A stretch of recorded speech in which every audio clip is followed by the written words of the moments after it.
সমুদ্রের তলায় এক হারানো শহর। কিংবদন্তি বলে এই শহরে বাস করতেন স্বয়ং শ্রীকৃষ্ণ। হ্যাঁ, আমি বলছি দ্য ডার্ক মিস্টিরিয়াস সিটি দ্বারকার কথা। আজ আমরা নামছি সেই সাগরের অন্ধকারে, দ্বারকার সত্য খুঁজতে। যারা চ্যানেলে নতুন তারা চ্যানেলটিকে সাবস্ক্রাইব করে দেবেন এবং ভিডিওতে একটা লাইক দিয়ে দেবেন। সো আর দেরি না করে শুরু করা যাক। ভারতের পশ্চিম উপকূলের নিচে লুকিয়ে আছে এক হারানো শহর। শহরটি নাকি ভগবান কৃষ্ণ নিজ হাতে গড়েছিলেন, কিন্তু 1000 বছর পরে সেটি পুরোপুরি বিলীন হয়ে যায় সমুদ্রের নিচে। আজও বিজ্ঞানী এবং পুরাণবিদেরা এক প্রশ্নের উত্তর খুঁজে বেড়ান, এই শহরটি কি সত্যিই ছিল নাকি কেবল পুরাণের গল্প? মহাভারতের কাহিনী অনুযায়ী কৃষ্ণ যখন মথুরা ত্যাগ করেন তখন তিনি সমুদ্রের তীরবর্তী স্থানে একটি নতুন রাজ্য প্রতিষ্ঠা করেন, যার নাম দেন দ্বারকা। সেখানে ছিল সোনার প্রাসাদ, রূপার রাস্তা আর চারপাশে ঝলমল করত রত্নখচিত নগরী। বলা হয় দেবতারা নিজেরাও এই শহর দেখতে আসতেন। কিন্তু কৃষ্ণের মৃত্যুর পর এক রাতে প্রচণ্ড জলোচ্ছ্বাসে দ্বারকা নিমজ্জিত হয় আরব সাগরের গভীরে।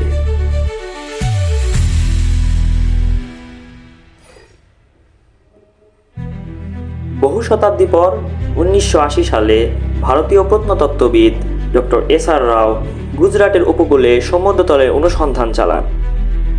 তিনি ও তার দল আবিষ্কার করেন রহস্যময় কাঠামো, বিশাল পাথরের প্রাচীর, রাস্তার অবশেষ আর ভগ্ন প্রাসাদের ধ্বংসাবশেষ, যা সবই আধুনিক দ্বারকার নিচে সমুদ্র তলদেশে অবস্থিত।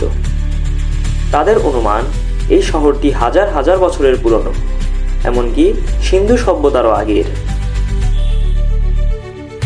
তবে এখানেই শুরু হয় দ্বন্দ্ব। বিজ্ঞানীরা বলেন এটি হয়তো কোনো প্রাচীন বন্দর নগরীর ধ্বংসাবশেষ, কিন্তু ধর্মবিশ্বাসীরা বলেন এটাই কৃষ্ণের স্বর্গীয় রাজ্য।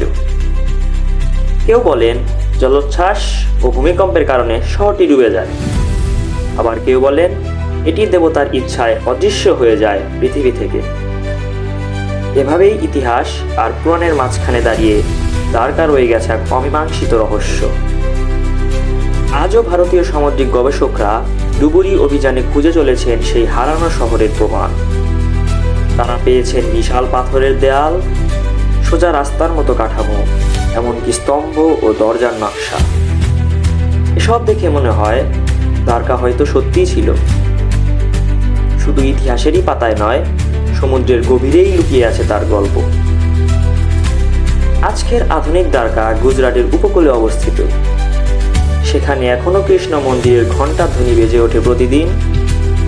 স্থানীয়রা বিশ্বাস করেন নিচের সমুদ্রেই আছে প্রকৃত দ্বারকা। মাঝে মধ্যে যখন সমুদ্র শান্ত থাকে, পানির নিচে স্পষ্ট দেখা যায় পাথরের লাইন, যেন কোনো শহরের রাস্তা এখনো ঘুমিয়ে আছে নিচে। দ্বারকা পুরাণ নাকি বাস্তবতা? 1000 বছরের পুরনো এই রহস্য হয়তো এখনো উত্তর খুঁজে চলেছে সমুদ্রের গভীরে। হয়তো একদিন ঢেউয়ের নিচ থেকে উঠে আসবে সত্য, যেদিন ইতিহাস আর বিশ্বাস এক হয়ে যাবে। সো এই ছিল আজকের ভিডিও। আরও নতুন নতুন ভিডিও পেতে চ্যানেলটিকে সাবস্ক্রাইব করে পাশে থাকা বেল আইকনটি অন করে দেবেন, যাতে এরকম নতুন নতুন ভিডিও আপনি আরও দেখতে পারেন। ভালো থাকবেন।